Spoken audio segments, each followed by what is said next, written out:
Bienvenue dans mon atelier à nouveau. Alors les dernières fois on était chez Pinceau, en direct on avait du public, on avait des gens sur place. Alors là c'est beaucoup plus calme aujourd'hui, toute seule dans mon atelier. Je vais vous parler aujourd'hui encore de ce projet-là qui est la dame au ballon parce que j'ai utilisé des crayons d'Erewhon pour faire la peau que j'ai mélangé avec de l'acrylique. Alors, je vais vous expliquer comment j'ai travaillé la peau, juste pour vous donner une autre technique que peut-être des gens n'auraient pas osé travailler. Et je vais vous expliquer comment j'ai travaillé pour faire la peau dans ce projet-là. Et vous donner un peu quelques idées pour travailler avec les crayons Inktense ou les blocs. Alors, je vais juste faire une petite présentation comme je fais habituellement. Mon nom est Josée Cloutier pour celles qui sont nouvelles, qui nous ont peut-être pas suivis les autres semaines. Pinceau est une boutique d'articles et on donne des cours aussi, une école. Alors, on vend tout le matériel en magasin. Alors, tout ce que je vais utiliser aujourd'hui, vous pouvez le faire venir sur le site de Pinceau au www.pin-so.com. À 75 $ et plus, vous n'avez pas de frais de livraison. Et vous pouvez aussi passer en magasin, bien sûr, là, avec toutes les mesures mises en place pour répondre à la clientèle. Et vous pouvez acheter, vous pouvez venir suivre des cours avec nous. Alors, ça va nous faire plaisir de vous rencontrer si vous passez par Québec, si vous êtes de l'extérieur. Puis si vous êtes à Québec, bien, passez nous voir.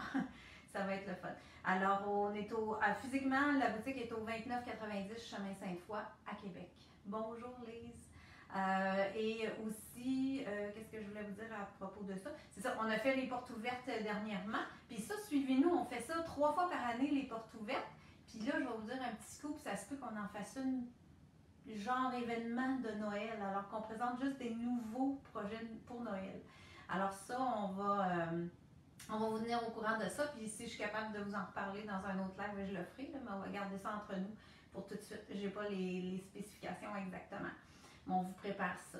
Alors là, c'est ça. Je vais vous parler comment j'ai travaillé la peau. Je vais vous parler un petit peu comment j'ai fait le fond aussi, mais surtout me concentrer sur la peau aujourd'hui pour que vous puissiez avoir une autre technique que juste de l'acrylique pour réussir à faire une peau intéressante. Puis aussi pour vous donner des idées de comment vous pouvez travailler avec les crayons Inktense, qui sont des crayons qui se diluent à l'eau alors qu'ils sont aquarellables.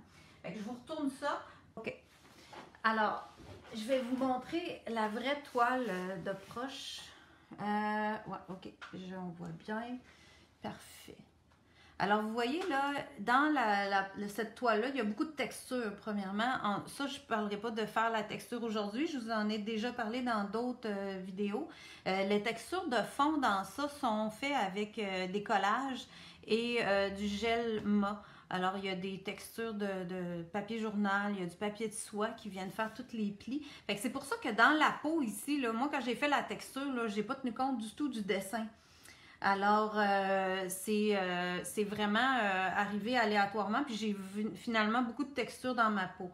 Fait que ça, vous verrez, si vous achetez ce patron-là ou que vous faites un projet où vous savez que vous allez avoir de la peau, ben, vous pouvez aussi décider de tracer votre dessin avant de faire votre collage pour éviter peut-être ces endroits-là. Ça peut être une idée de le faire, malgré que moi, j'ai travaillé avec, puis je trouve que ça fait très bien. C'est pas un problème, c'est juste que des fois, ça peut amener une difficulté différente si vous avez moins d'expérience. Alors, on va travailler, je vais vous montrer sur mon échantillon comment travailler ça. Je reviendrai peut-être avec ma toile à quelques reprises. Je verrai comment je peux vous expliquer exactement. Alors, juste pour celles qui ont peut-être jamais eu connaissance, qu'est-ce que c'est un patron? Alors, la toile que je viens de vous montrer, vous la voyez ici au complet sur le patron. Dans le patron, vous avez des photos d'étapes. Alors ça dépend des artistes, quel genre de photos vous avez à l'intérieur. Moi, j'en mets toujours beaucoup. Je prends beaucoup de photos d'étapes. Alors, vous voyez très bien ici mon collage. Après ça, le crayon d'Erewhon dilué avec l'acrylique. Alors, tout ça est là. Je vais juste essayer de ramener mon éclairage un petit peu plus fort. Alors ici, j'ai toutes les photos d'étapes dans le patron. Fait que nous, ce qu'on va s'attarder aujourd'hui, c'est vraiment de faire la peau. Alors ces étapes-ci. Puis vous avez la description écrite aussi de ce que je fais. Et vous avez une liste de matériel que j'ai utilisé. Vous avez aussi, là je ne l'ai pas présentement, mais il y a un croquis qui vient avec ça aussi pour vous aider. Alors... je vais juste me le mettre là pour être sûr que je ne vous parle pas de des choses que je n'ai pas parlé. Bon. OK. Ça. Sur la peau ici de mon personnage, j'ai déjà fait une couche de base.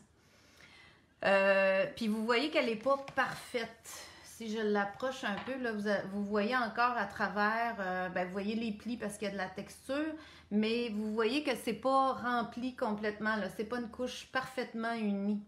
Puis ça, moi je le laisse comme ça me dérange pas. Là, on le voit très bien ici dans le bras, parce que je sais que je vais revenir encore avec de l'acrylique par-dessus. Ici, sur mon papier aquarelle, j'ai mis une partie ici avec de la pâte dans laquelle je vais vous montrer les crayons Inktense parce que je voulais vous parler un petit peu des Inktense en même temps, aller un petit peu plus loin. Ça va vous donner une autre idée. Pour faire la peau, je commence par faire un mélange avec rouge de Venise et blanc titane de PBO. On dirait que je suis déshabituée. J'étais chez Pinceau la dernière fois. J'ai de la misère à me placer, mais c'est correct, c'est dans ma tête. Alors, on va mettre une portion sur la palette ici. On dirait que je n'ai pas placé mes choses à bonne place. Je ramène ma palette dans l'écran, parfait. Alors, je mets une portion de rouge de Venise et 2 de blanc titane.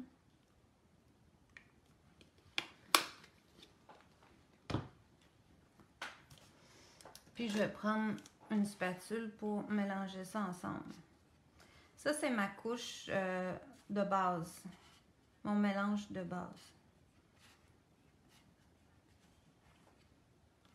Puis selon les artistes, les gens vont travailler avec différentes couleurs aussi. À la place du rouge de Venise, si vous êtes dans une autre marque, ça peut être du terre de sienne brûlé, ça fait bien aussi. Puis ça peut être des mélanges à partir des couleurs primaires aussi. Ou une couleur toute faite à l'avance. Mais moi, j'aime bien la couleur que me donne le rouge de Venise pour faire la peau. Puis c'est facile. Fait que j'utilise souvent ce mélange-là pour faire la peau. Alors, ça, comme ça. Puis, juste pour que vous voyez bien ici sur mon carton blanc, je vais l'appliquer. Vous allez voir que c'est une couche de base. Pour vous faire une petite démo, des fois, c'est plus clair quand on n'est pas sur un projet tout fait. Puis, je peux appliquer une couche de fond. Là, bien sûr, je suis sur un papier aquarelle, ça colle super bien. Ça va être très opaque en partant. Mais quand on est sur une surface toute colorée, texturée comme j'avais, ça ne remplit pas aussi bien.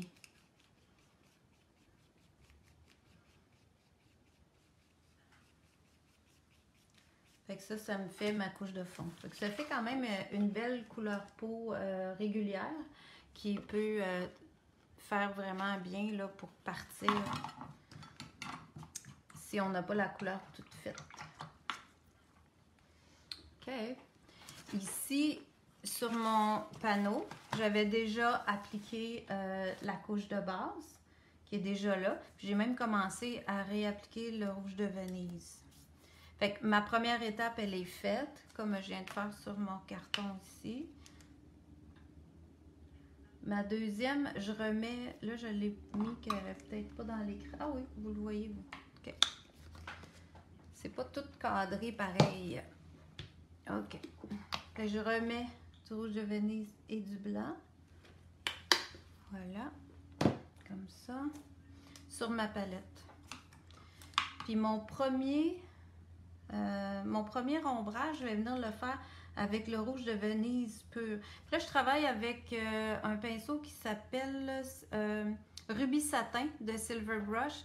C'est un numéro 4, c'est une langue de chat. J'aime beaucoup ces pinceaux-là. Ils travaillent bien avec les peintures Heavy Body. Ils sont assez rigides. Même lui, il a pas mal travaillé, il commence à ébouriffer, mais ils font super bien. C'est ce que je suggère dans mon patron pour les ombres de ce personnage-là. OK. Fait que ça, évidemment que là, dans ma démo ici, vous comprenez que c'est un panneau que je me suis déjà servi pour des démos. Quand j'ai fait ma peau dans le modèle réel, on le voit ici dans le patron, là, j'ai commencé par la peau. J'ai fait le fond, mais j'ai commencé par la peau. Alors, le chapeau, les cheveux n'étaient pas faits. c'est mieux comme ça vous laisse plus d'espace pour travailler. Mais ici, pour les besoins de la démo, j'ai repris le même panneau. Fait que là, ce que je fais, c'est que j'ai pris du rouge de Venise seul. Mon pinceau était simplement humide à peine et pas dilué, le rouge de Venise. Le rouge de Venise, il vous marque opaque, mais il fait quand même pas si opaque que ça. Puis je m'en viens en quasiment brossant, je dirais. Je suis pas super... c'est pas des gros coups de pinceau, mais c'est pas super lié non plus, là. Je viens juste ajouter l'ombre. OK, ça c'est bon. Parfait. OK, ici sous le menton. Après ça, un petit peu ici sous les lèvres, le long des yeux.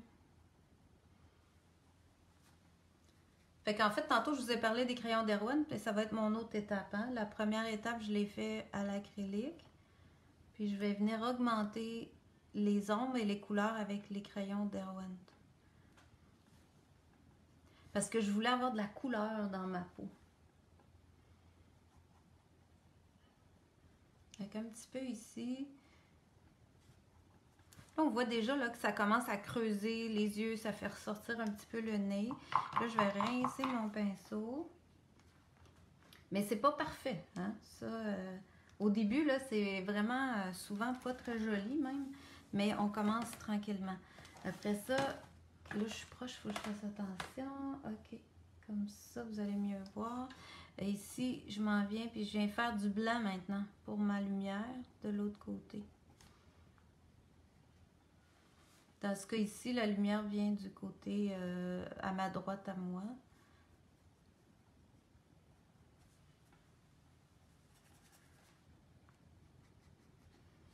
Puis je peux l'étirer un peu vers l'intérieur. Fait que je les place grossièrement. Ça me permet aussi de voir si je suis à la bonne place. Même s'ils ne sont pas tous liés encore et toutes parfaites. De toute façon, ça ne l'est pas dans le vrai projet à la fin. Fait que ça ne sera pas au début. Comme ça.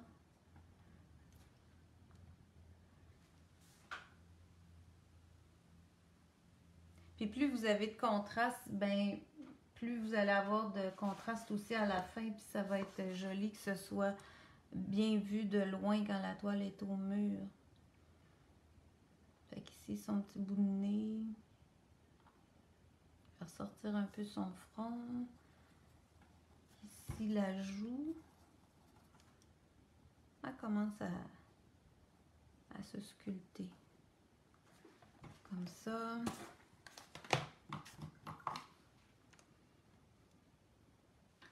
Un petit peu sous le nez ici. Pour y creuser.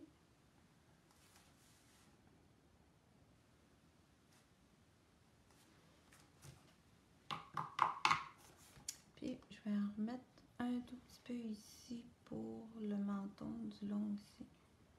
Comme ça. Là, je suis revenue dans mon ombrage.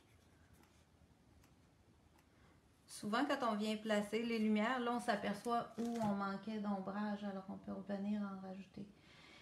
Là, si vous remarquez, elle commence à se sculpter. Elle commence vraiment le nez décollé un petit peu. Les yeux ont creusé. C'est ça qu'on veut avoir comme effet. Là, je vais la laisser un petit peu de côté. Puis, je vais y aller avec les crayons Derwent, mais sur mon exemple avec le papier aquarelle. Avant de revenir, je vais la laisser sécher un petit peu. Puis je vais revenir travailler avec les Derwent sur mon exemple. Lui, il est pas mal sec. Ça a du bon sens. Alors, les crayons Derwent, je vais vous les présenter un petit peu. Ici, j'ai la boîte de Inktense, les 72 couleurs qu'il y a dans la gamme. Ça, c'est les crayons à encre Inktense. C'est fait par Derwent. C'est une compagnie, mon Dieu, en Allemagne. Ça m'a pris du temps avant de me souvenir du nom. Si je rouvre ça, j'ai 2 étages ici de crayons Derwent. Si vous achetez des ensembles comme ça de Derwent, vous voyez que tous les crayons, ils ont les couleurs sur le bout ici. Par contre, je vous dirais que c'est difficile de visualiser. Ça donne une idée de la couleur, mais qu'est-ce que ça va donner exactement? C'est difficile. Alors moi, ce que je suggère tout le temps, quand les élèves achètent un ensemble, que ce soit un petit, un gros, ou qu'ils achètent à l'unité, faites-vous une charte de couleurs. Celle-ci, c'est une feuille d'Erwent qu'on a imprimée de l'ordinateur. On trouve... c'est mon Internet où ça coupe. Moi, ici, ça l'a pas coupé du tout. Je sais pas s'il y a quelque chose qui coupe. À date, j'ai pas eu de problème. J'ai quelqu'un qui me dit c'est mon Internet où ça coupe. Moi aussi, ça a coupé tantôt. Ah, OK. Bon, il y a quelques personnes que ça a coupé. Ben, vous me direz, là, en tout cas, s'il y a d'autres problèmes. Mais pour l'instant, je ne saurais pas trop quoi faire parce que moi, je suis liée sur mon téléphone en même temps, puis ça fonctionne très bien. Puis c'est un autre Facebook, alors je pourrais pas vous dire. OK, quelqu'un dit ça a coupé tantôt. Bon, on va espérer que ça va rester correct pour le reste du temps. C'est ça. La charte de couleurs, vous pouvez l'imprimer. Si vous faites Derwent Intense Color Chart sur Internet, vous allez avoir cette feuille-là qui n'a pas les couleurs dessus. Alors, vous pouvez venir avec vos crayons, crayonner le petit carré. Puis moi, ce que j'ai fait, c'est que j'ai pris un pinceau et j'ai dilué la couleur pour voir la dilution. Qu'est-ce que ça donne quand je le dissous dans l'eau. Puis ça va être la même chose avec un médium. Donc, ça me permet de mieux choisir mes couleurs. Pour le projet de la dame au ballon, j'ai travaillé avec le crayon violet et le Sherry. Sherry, ici, comme ça. Alors, et les Intense de Derwent, vous pouvez aussi les avoir en bloc. Ici, j'ai une boîte de 24 blocs. Alors, je pourrais très bien faire la peau comme je vais vous faire là avec les blocs. C'est juste que c'est moins précis parce que là, on a une grosse craie. Mais l'encre qui est dans le crayon et l'encre qui est dans le bloc, c'est la même chose. Alors, je peux avoir exactement les mêmes couleurs dans les blocs et dans les crayons. Chez Pinceau, on a les blocs à l'unité, les crayons à l'unité et en ensemble comme ça. Vous pouvez faire venir en plusieurs ensembles. Et j'ai aussi, pour vous montrer aujourd'hui, un petit ensemble de voyage comme ça, qui peut être le fun à transporter à l'extérieur. Vous avez les couleurs à l'intérieur, ça vous fait une petite palette de l'autre côté. Puis il y a même un beau petit pinceau avec un réservoir d'eau qu'on vient visser puis qu'on peut travailler avec en voyage ou à la maison, peu importe. Alors, vous voyez que le mien, il a servi pas mal. Il commence à avoir de la couleur partout. Alors, ça, c'est le petit ensemble de voyage que je pourrais toujours remplir avec, si je perds les couleurs, si j'en manque à un moment donné, avec un bout de bloc. Ça va être la même chose. C'est les mêmes encres. OK. Alors, ce sont des encres que vous pouvez dissoudre. Ah, puis j'ai fait une charte aussi pour mes blocs. Alors, ça me permet de mieux choisir aussi mes couleurs. Et voilà. Alors ça, c'est pour les blocs et les crayons. La présentation, comment ça arrive dans la boîte. Et vous pouvez les travailler vraiment de différentes façons. Si je suis sur papier aquarelle, comme je suis là, si je vais direct sur le papier, je peux simplement crayonner. Je vais vous faire ces deux couleurs-là pour aujourd'hui. Ça va vous donner une bonne idée déjà.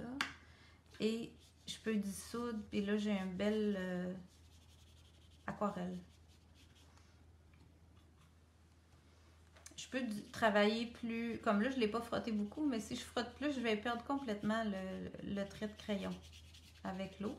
Et dans le papier aquarelle, il va être permanent. Sur l'acrylique, il va être beaucoup moins permanent. C'est pourquoi je vais vous donner différentes façons de travailler.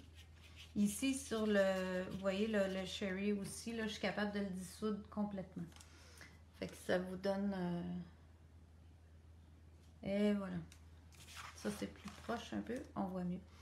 Si je travaille ici, j'ai mis, ce matin, là, vous ne voyez pas, je pense pas que vous allez voir ça, mais moi, j'ai mis un petit peu de pâte à texturer. Il va se faire son focus? Il veut pas. OK. J'ai de la pâte ici, là. Ah, si je le penche, on le voit un petit peu mieux, l'ombrage. On voit un petit peu de pâte à texturer. Fait qu'on va faire un test sur ça. C'est de la pâte à texturer légère, comme ça, de Demco. pâte texture légère. Alors ça, ça permet une absorption. Si vous travaillez sur toile directement avec les crayons, ça travaille bien, ça fonctionne, sauf que l'adhérence est moins là. Vous pouvez par contre facilement relever. Si je crayonne directement sur une toile, je peux facilement, quand je dis relever, ça veut dire que je peux en enlever. Alors, si je veux quelque chose qui est plus, donner une texture plus poreuse ou je veux sculpter un motif dans de la pâte, je peux le faire avec la pâte Demco légère et je peux venir diluer ça. Vous voyez, la couleur est plus intense. J'ai quelque chose qui est plus poreux, donc ça vient rentrer dedans. Je pourrais faire toutes sortes de motifs, les diluer pas complètement, puis ça va faire super joli. J'ai fait une toile avec les crayons, très jolie comme effet. Ben oui, super, merci beaucoup. Fait que ça, c'est le fun à travailler, puis ça fait vraiment des beaux effets. Fait que sur la pâte, c'est une autre idée pour le travailler. Comme j'aime bien ces crayons-là, je trouve que c'est le fun de les travailler aussi avec de l'acrylique et par-dessus de l'acrylique. Fait que vous avez le choix. Si vous ne voulez pas qu'il rebouge, parce que là, sur la pâte comme ça, si je reviens frotter après qu'il ait séché, il va bouger encore. Admettons que je voudrais mettre une autre couleur par-dessus, puis je voudrais pas que en dessous ça bouge, ou que je suis sur de l'acrylique et je veux le fixer.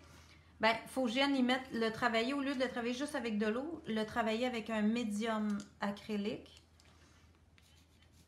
ou un acrylique en couleur, mais là, je vais changer la couleur du crayon. Je vous montre ça ici. Admettons que je recrayonne comme ça. Parce que vous voyez dans mon fond... Ah, c'est ça, je voulais le faire là-dessus. On va le refaire ici. Vous allez voir ce que ça fait. Si je recrayonne ici là, du mauve comme ça, dans ça, puis je vais vous mettre le rouge ici, comme ça. Puis que là, je prends... Ici, sur ma palette, j'ai de l'acrylique blanc. Puis je viens le diluer un petit peu. Mais comme j'ai de l'acrylique dedans, je vais tout de suite fixer beaucoup plus mon crayon. Fait que je reviens ici en arrière sur mon panneau. Puis là, je viens le dissoudre comme ça. C'est avec ça que j'ai fait mon fond.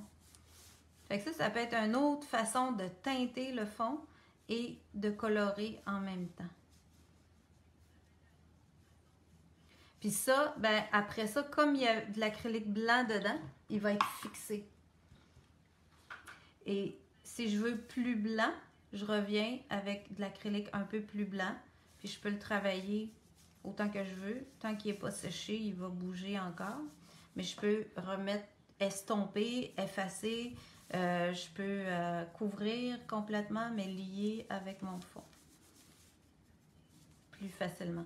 Fait que ça, c'est ce qui m'a donné là, les traits dans mon projet. Là, vous voyez, tous les traits ici, c'est fait avec ça, ici dans le haut, avec le mauve. Puis j'ai passé un gros pinceau avec des lavis de blanc et des blancs seuls. Alors, ça me donne vraiment un fond intéressant. Puis c'est le fun de pouvoir faire ça, de pouvoir crayonner un peu n'importe comment et de venir les fixer après avec un lavis. Là, j'ai pris blanc. Ça aurait pu être une autre couleur ou une couleur pastel, surtout parce que vous voulez quand même que vos couleurs ressortent. Alors, c'est peut-être de faire quelques petits tests avant. Si je reviens ici à ma couleur peau et que je veux... je sais pas, je vais juste vous faire une démo. Là, je veux le teinter. Mettons que je veux creuser ici. Je vais avoir un ombrage le long de mon rond, comme ça. Je vais juste vous approcher un peu. Moi, j'aime toujours ça quand je peux voir de proche qu'est-ce qui se passe. Fait que je crayonne, non, mais là, j'appuie vraiment pas beaucoup avec le Sherry. Puis, au fond, j'aimerais ça que ce soit un petit peu plus foncé. Bien, je vais crayonner doucement avec le violet. Pourquoi j'ai pris ces deux couleurs-là dans ma peau? C'est que je voulais que ça matche avec le reste de mon projet. Je voulais teinter la peau avec les couleurs de mon projet. Puis ça fait bien, là, ces couleurs-là en même temps. Là, c'est pas anodin. Là, pour de la peau, ça fait très bien. Alors là, je reviens avec ma couleur peau. Est-ce que l'on peut faire la même technique avec les crayons à l'aquarelle? Ben, je croirais bien. Des crayons secs comme ça, là, oui, ça va marcher parce que c'est le même genre. C'est juste que Intense, c'est vraiment de l'encre, alors c'est très intense comme couleur. Les crayons aquarelle, faudrait faire des tests avant. Peut-être que vous aurez à mettre le crayonnage un petit peu plus fort que ce que je fais là, mais d'après moi, ça va marcher. Là, j'ai pensé à quelque chose, puis je me suis retournée, mais non, j'ai pas ça à portée de main, ça sera une autre fois. OK. Alors, là, ici, j'ai mon acrylique, ma couleur de peau que j'ai mélangée tout à l'heure. Alors, la même couleur qui est là. Puis, je reviens cette fois-ci avec cette couleur-là. Un petit peu d'eau, là, mais à peine, parce que là, je vais plus le travailler en brossage. Alors, je vais repartir dans ma couleur peau ici. Puis c'est pour ça que je vous disais tantôt, j'ai pas besoin que ma couleur peau elle soit parfaite parce que je reviens en mettre. Puis tranquillement, j'avance vers mon crayon. Puis vous voyez qu'il commence à se dissoudre, là. Ça devient comme rosé. Fait que ça se mélange super bien. Puis j'y vais avec un aller-retour pour teinter en brossage. Faut pas que je revienne trop vite ici parce que là, je ramassais du mauve du violet en haut. Si je le ramène en bas, je vais être trop foncé. Alors, je rince mon pinceau. Il faut rincer régulièrement. Puis, je repars dans ma peau. Puis, je m'en viens diluer tout ça pour teinter ma couleur. Je rince. Puis, je réajuste jusqu'à temps que j'aime ça. Là, ça va être... Puis, si jamais... Là, je peux le laisser sécher un peu. Puis, si jamais je veux avoir plus dégradé, ben, je pourrais revenir. Il ne bougera plus quand il va être sec parce que là, il a été fixé avec de l'acrylique par-dessus. Alors, lui, il ne bougera plus celui qui est là. Si je ne trouve pas ça assez foncé, je peux recrayonner quand c'est sec puis revenir teinter ma peau. Fait que ça vous donne un peu une petite idée du processus. Parce que je trouvais que mon exemple était petit. Là, je me disais, si je le fais comme ça sur un papier aquarelle, ils vont mieux voir en grand. Alors, je peux ramener ici mon visage. Et je vais me prendre une petite gorgée d'eau, ça ne sera pas long, je suis vraiment à sec.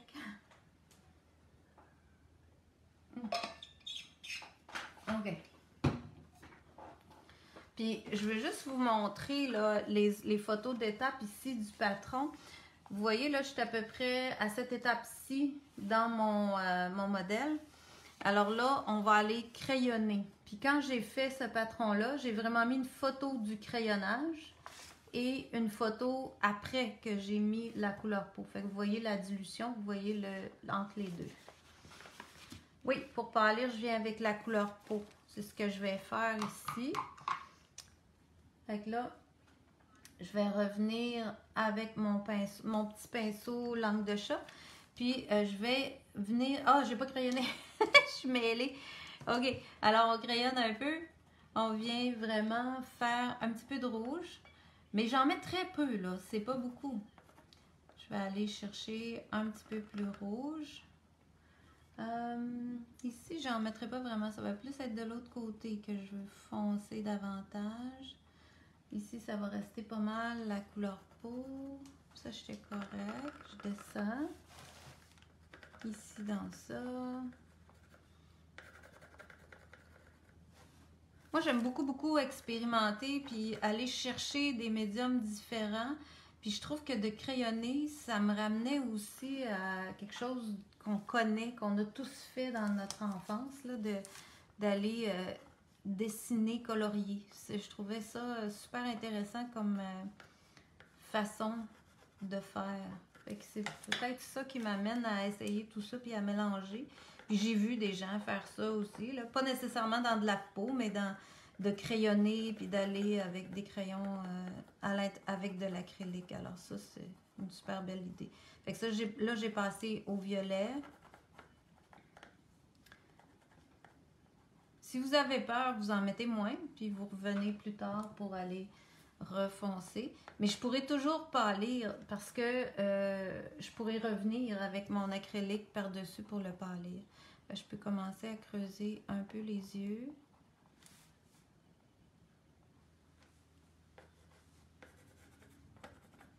déjà, des fois, là, je me disais, elle pourrait rester quasiment avec juste le crayonnage, mais bon, là, je ne l'ai pas laissé comme ça, fait que je vais venir vous montrer ce que j'ai fait. Fait que je suis revenue avec ma couleur peau ici, entre l'ombre et la lumière, puis j'approche de mes crayons. Puis là, vous voyez, ça commence à teinter avec le mauve, avec le rouge. Puis c'est pas, de toute façon, pour faire de la peau, là, c'est pas un processus en une étape, là. Même à l'acrylique, c'est quelque chose qu'on doit travailler, qu'on doit revenir, faire plusieurs petits passages pour créer quelque chose d'intéressant. Ça se fait pas en un coup de pinceau. C'est pratiquement impossible. En tout cas pour moi. Fait qu'ici, je repars avec ma couleur peau, puis là, je viens rentrer dans mon crayonnage. Là, mes cheveux à moi sur l'autre n'étaient pas faits, hein? Fait que ça va beaucoup mieux quand c'est pas fait. Ça me permet d'éloigner, d'aller plus loin, puis après revenir puis faire les cheveux par-dessus.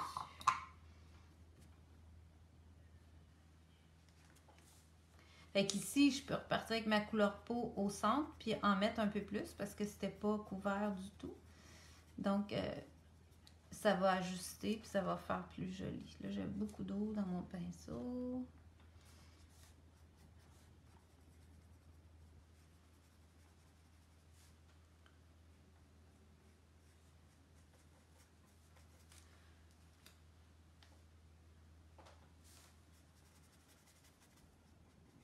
Puis tranquillement, je reviens sur mon rouge de Venise, puis je reviens dans le crayonnage. Puis ça va tout teinter ma peau de plein de couleurs.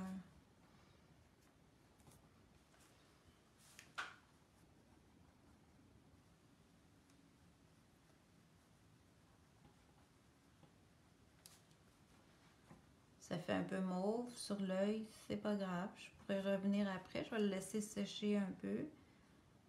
Mais c'est pas si mal, j'aime ça. De toute façon, j'ai mis de l'ombre à paupières. Là, j'ai oublié de regarder s'il y avait des questions. Il n'y a pas l'air d'avoir de ça. Ça va.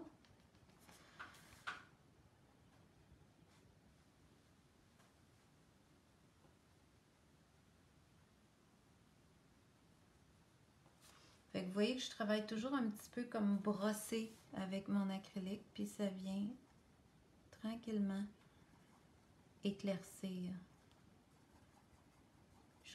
Le but, c'est pas de couvrir, c'est pas de cacher, c'est de garder des nuances de toutes les couleurs. Fait que tranquillement, là, elle s'en vient bien. Voilà, ça. Puis je peux, si je veux plus rose, admettons que je voudrais plus de rose ici dans la mienne, bon, c'était pas mal ça. Mais admettons que je voudrais plus rose, je peux en remettre. Du crayon, je peux en remettre autant que je veux. Puis revenir teinter plus rose.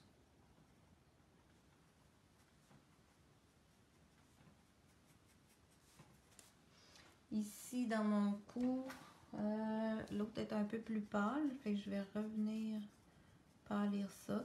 Cette fois-ci, je vais plus en brosser. Bon, faites pas mal comme tout à l'heure, mais brosser. Voilà. Fait que ça commence à avoir un beau teint. Puis je reviendrai un petit peu, peut-être avec un peu de blanc, avec ma couleur peau, juste un peu plus pâle, pâlir un peu la joue pour faire bomber. Tout ce qui est pâle avance. Alors pour donner du bombé, je vais ramener un peu plus pâle pour faire avancer. Tout ce qui est foncé va creuser. Fait que si je trouve à y gonfler un peu la joue, un peu le menton.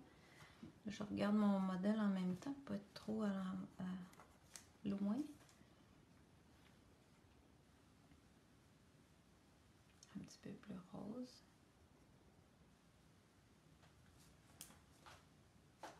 Et voilà.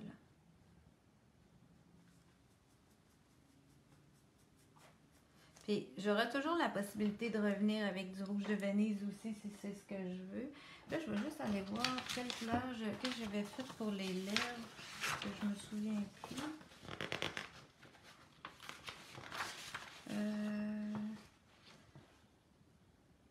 Ah oui, puis je voulais vous parler du gel mat aussi. Couleur... Ok. Bon, je le vois pas. En tout cas, je vais vous le faire comme je pense. Là. À mon souvenir, c'était un petit peu de Sherry que j'avais mis. Je vais vous le faire comme ça. Ça pourrait être autre chose. Ça pourrait être différent, mais ça va vous donner une idée. Puis là, si je reviens avec du blanc, ça va juste faire des petites lèvres roses. Parce que le Sherry est comme un rouge, donc avec le blanc, ça va les diluer puis me donner des petites lèvres roses. Fait qu'elle est pas mal bien partie avec ça. Pour les cheveux, j'avais pris, il me semble, sépia. Si je fais juste une blague.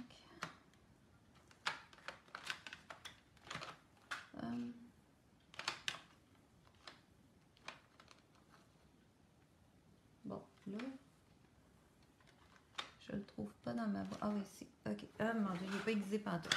On va prendre Dark Chocolate. Ça va donner une autre idée.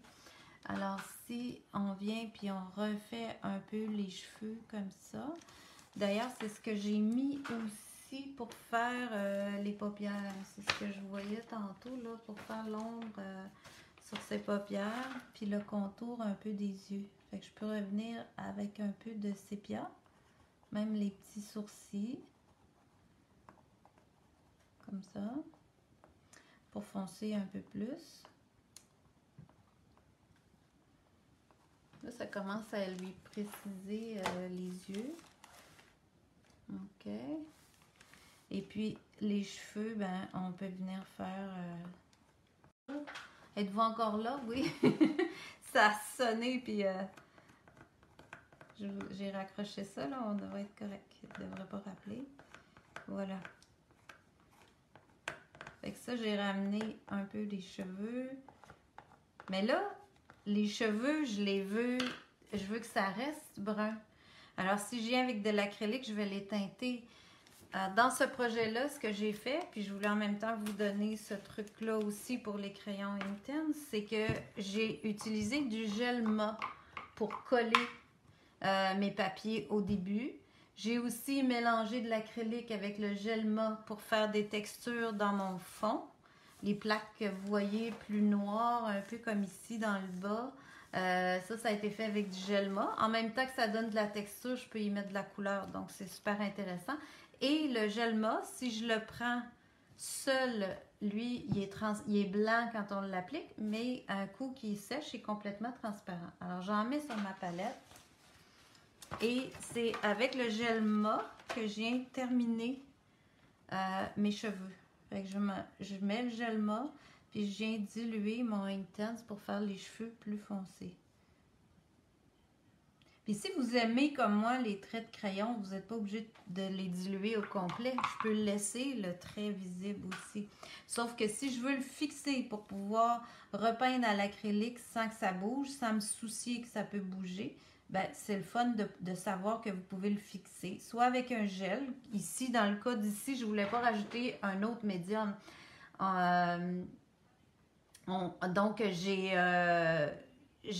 utilisé le gel mat que j'avais utilisé au début, mais j'aurais très bien pu travailler avec un médium comme le Bindex, qui est un liant à l'acrylique, ou un fluide mat, ou tout ce qui est transparent. Un glacis ferait bien aussi. Puis comme c'est tous des médiums acryliques, ils vont fixer le crayon par-dessus de l'acrylique, puis ça va rester en place. Puis en passant, les Intense, ce sont des encres qui sont permanentes aussi à la lumière. Donc ça, c'est super intéressant pour la lumière, pour que ça reste beau longtemps. Fait que là, vous voyez que mon crayon n'est pas tout à fait la même couleur que l'autre parce que c'est pas la même couleur, mais ça fait bien quand même. OK, ça va y donner des petites nuances. Là, pour autour des yeux, c'est sûr que j'en mettrai pas beaucoup. Là. Je vais à peine passer avec mon pinceau. Je vais juste foncer un peu comme ça elle avait un ombre à paupières un peu plus foncé, puis lui faire une petite ligne sous les yeux. Teinter ça, teinter un peu l'intérieur de son œil, le petit sourcil. Mais c'est pas plus parfait que ça, là.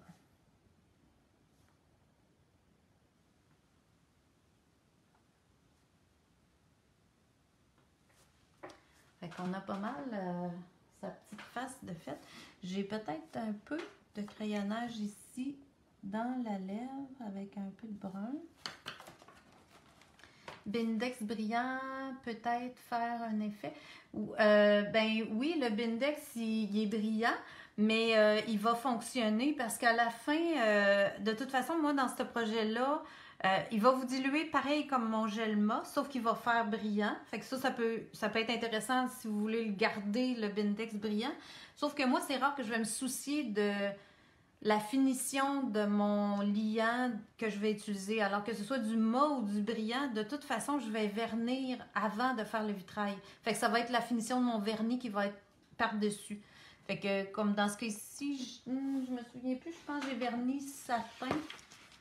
Ouais, j'ai verni satin. Donc, tout est devenu satin. Ce qui était brillant est devenu satin. Ce qui était mat est devenu satin. Puis ensuite, j'ai fait mon vitrail. Fait que ça, c'est selon ce que vous aimez comme fini que vous pouvez le travailler. Fait qu'ici, pour les petites lèvres, là, je reviens avec un petit peu de mon gel pour y faire la lèvre un petit peu plus foncée dans le haut. Voilà. Juste pour qu'elle ait une petite lèvre plus foncée en haut, plus pâle en bas. Puis ensuite, j'ai fini ça avec des cendres-reliefs. Fait que ça vous donne une bonne idée, en tout cas plusieurs petites idées là, de façon de travailler avec les crayons. Ouais, c'est ça. Fait que ça pourrait, je revise mes petites notes, voir si je vous ai tout dit. Puis aussi, le crayon peut être utilisé sur un fond absorbant. Si vous avez écouté les vidéos, Ariel a travaillé avec du fond absorbant dans plusieurs projets. Puis elle vient travailler avec soit de l'acrylique ou les crayons Inktense aussi. Elle a fait des oies dans lesquelles elle a travaillé. Alors ça, c'est vraiment que vous pouvez utiliser les Inktense sur des fonds absorbants. Ça fait un peu comme à l'aquarelle, ça fait super beau. Puis Julie avait fait une vidéo aussi sur le fond absorbant où elle explique tout comment le faire. Fait que je vais juste finir en vous montrant la toile parce que je veux juste, si vous regardez mon projet de proche, là vous allez voir que en fait, ouais, je suis pas mal... Ouais, je suis pas mal centrée, je pense. OK. Alors là, ce qui me restera à faire, moi, sur ma démo d'aujourd'hui, c'est que j'ai renforcé un petit peu plus le blanc des yeux. Puis le noir ici, j'ai passé du cerne-relief. C'est pour ça que ça fait aussi noir. Fait qu'ici, là, il y a une petite ligne de cerne-relief, là, mince. Pour faire ça, il faut juste pas peser sur le tube. Tu pèses à côté, puis après, tu viens juste laisser traîner ton tube. Donc, ça fait une mini ligne, ça fait une mini trace, quasiment comme de la peinture. Puis les blancs, là, vous voyez de proche comment ils sont forts, c'est parce que c'est le cerne-relief blanc. Fait que de loin, on les voit super bien. Même si c'est petit et grossier de proche, de loin, ça fait vraiment beau. Fait qu'hésitez pas des fois à laisser ça un peu grossier, puis éloignez-vous de votre toile. Allez à 6 pieds plus loin. Puis là, vous allez voir que, ben finalement, rendu à 6 pieds, c'est pas si grossier que ça. Mais de proche, comme je vous le montre là, des fois, c'est trop. Alors, il me resterait ça à faire comme finition. Sur la démo que je viens de vous faire aujourd'hui. Fait que ça fait toute la différence parce que ça fait mes ombres et mes lumières. Alors, ça va être ça pour aujourd'hui. Je vais vous retourner l'écran de côté pour vous dire un petit bonjour. Et voilà. Alors, j'espère que ça vous a plu. En tout cas, ça vous donne des idées de comment travailler avec les Derwent. Comment vous pouvez les dissoudre de différentes façons selon ce que vous voulez faire après. Parce que je vous dirais que ça se travaille super bien sur une toile. Vous pouvez travailler directement à dissoudre avec de l'eau, revenir faire des relèves, puis après fixer avec un vernis. Mais si vous dites, moi j'aimerais ça mélanger de l'acrylique, ben là tout va bouger. Alors c'est à y penser comment vous allez travailler vos crayons.